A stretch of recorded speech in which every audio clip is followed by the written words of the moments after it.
Good afternoon, everybody. Uneducated Economist here. So the fight against inflation. This has been a very interesting topic to try and cover because a lot of people are stuck on the idea that the monetary policies coming from the Federal Reserve with the quantitative easings and the purchases of mortgage-backed securities and treasury bonds and loading up their balance sheet, and that this is the main reason why we are experiencing the price inflation throughout the rest of the economy. Now, I have said many times on this channel, and I still believe today that a lot of the price inflation that we were experiencing had more to do with the supply chain breakdown than the monetary policies coming from the Federal Reserve. Now, as the economy was tightening up, like as the economy was like put on lockdowns and restrictions and people were told not to go to work or manufacture or distribute things, the distribution network within the United States had completely broken down.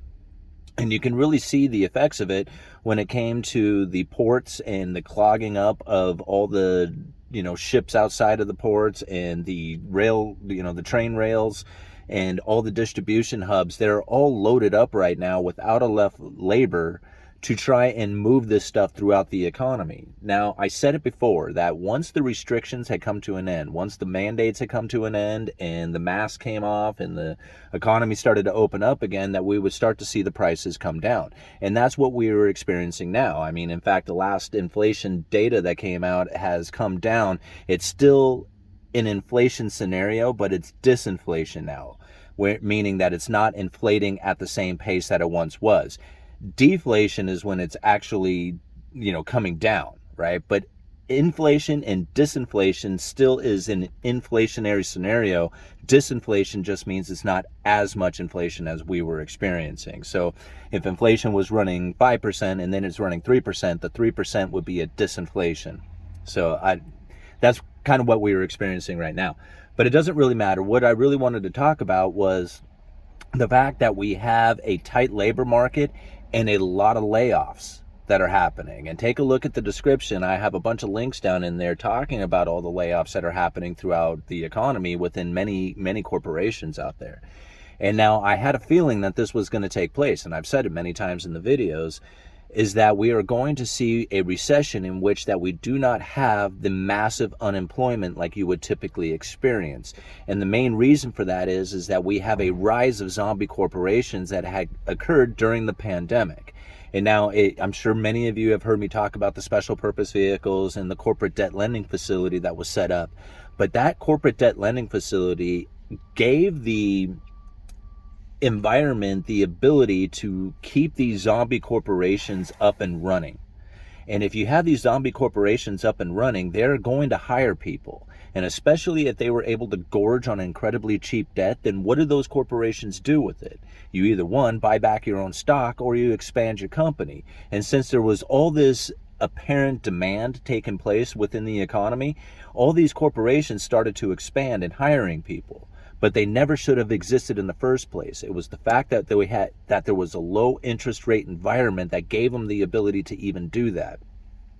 So now we're coming into a situation in which that the interest rates are beginning to rise, and it's encroaching ever closer on that corporate debt. Now the corporations, in order to attract the investor, has to provide a higher yield on those corporate bonds. So basically the price falls and the yields rise. So as the treasuries start to rise in yield, because when the Federal Reserve basically backs away from their quantitative easing and then the economy begins to get nervous, the short-term rates begin to rise as the investor is thinking, well, I don't want to tie up my money for the short term when you have this idea of a recession coming. So when it comes to fixed income and the people who are looking for that fixed income return, if they don't find it in the safe haven of the treasuries, then they're going to start finding it in higher risk assets like corporate debt. And now if the treasuries begin to rise, then you know that the investor is not going to go into corporate debt when the at the same interest rates, right? So if the treasuries start to rise in yield, then the corporate debt is going to have to rise in yield as well. And when it comes to these zombie corporations, when that yield rise, they are not going to be able to function in the same capacity that they once did. So not only do you have a slowing economic environment that is happening, but then you also have these yields on these bonds that are starting to rise, meaning that the corporations that are selling these bonds off have to pay a higher interest rate, and they can't really afford that. in a slowing down economy. So what ends up happening? They have to start laying off those employees. And that's what we're starting to experience now.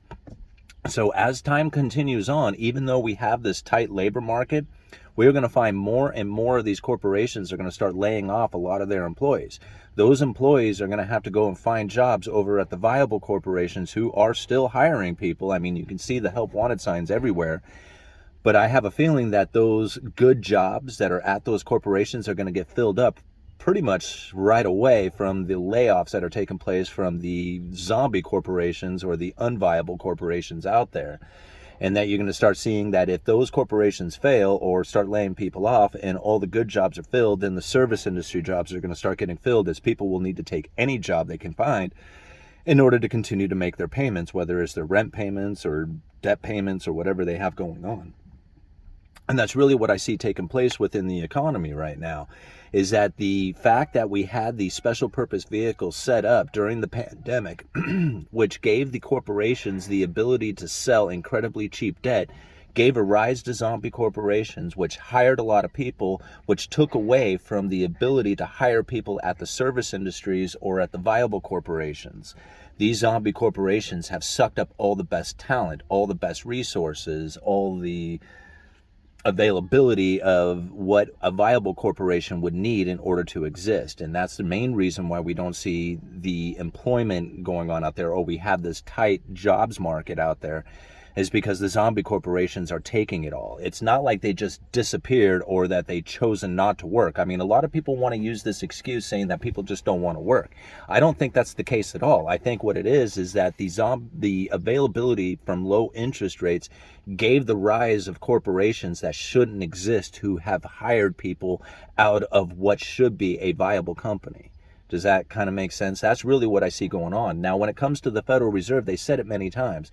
In order to slow down the inflation, what they are going to have to do is stop the consumer or slow the consumer down.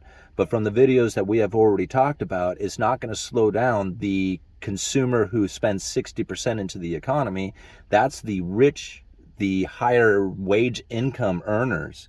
What they're going to end up damaging is the lower income wage earners, which is the 20% of the economy that's being spent out there.